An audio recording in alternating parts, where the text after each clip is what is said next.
After crossing the bridge, the workers are taken to the Bracero Reception Center. This center in El Paso is one of 5 such centers operated by the U.S. Department of Labor along the border. Processing these workers at the center begins with a physical checkup by the U.S. Public Health Service. Included in this procedure is a chest x-ray. Workers found to be ill or physically unfit are immediately returned to Mexico. This routine is typical of the precautions followed by our government to screen out workers who are unfit. The workers and their baggage are dusted with DDT.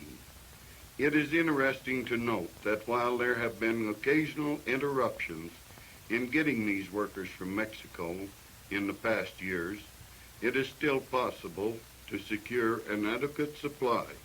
But as to the future, who can tell?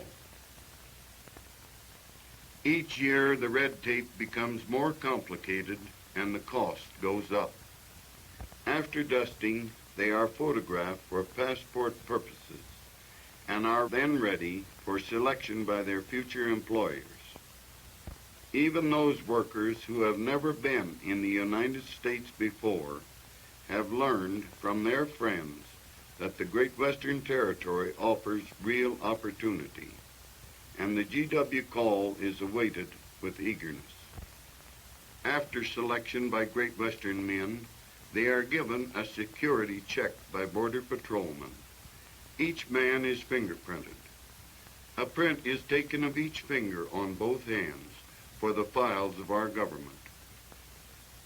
The passports are now typed and prepared by the U.S. Department of Labor.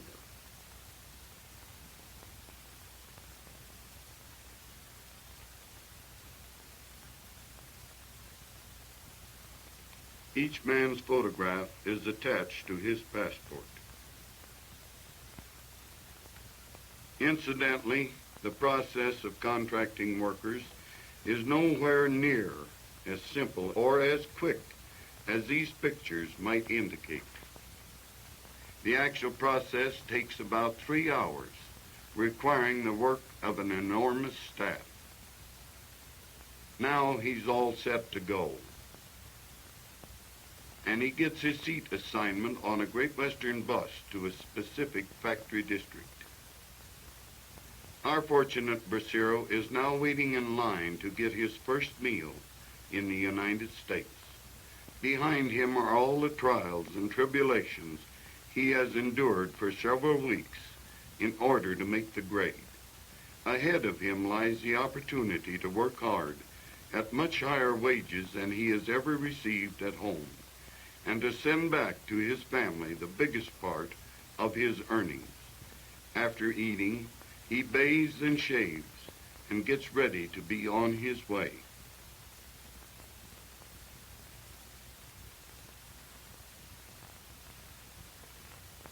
Siesta time, while waiting for the bus.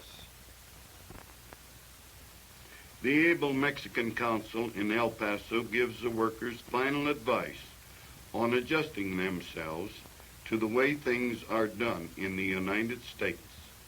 He explains to them that the harder they work, the more they will earn, and the happier their farmer employer will be.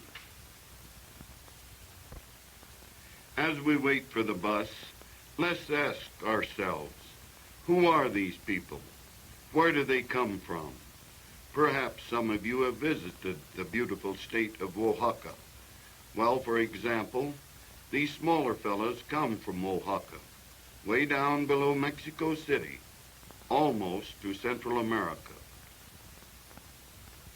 But wherever they come from, please remember, they're taking a long, long trip to give us a lift.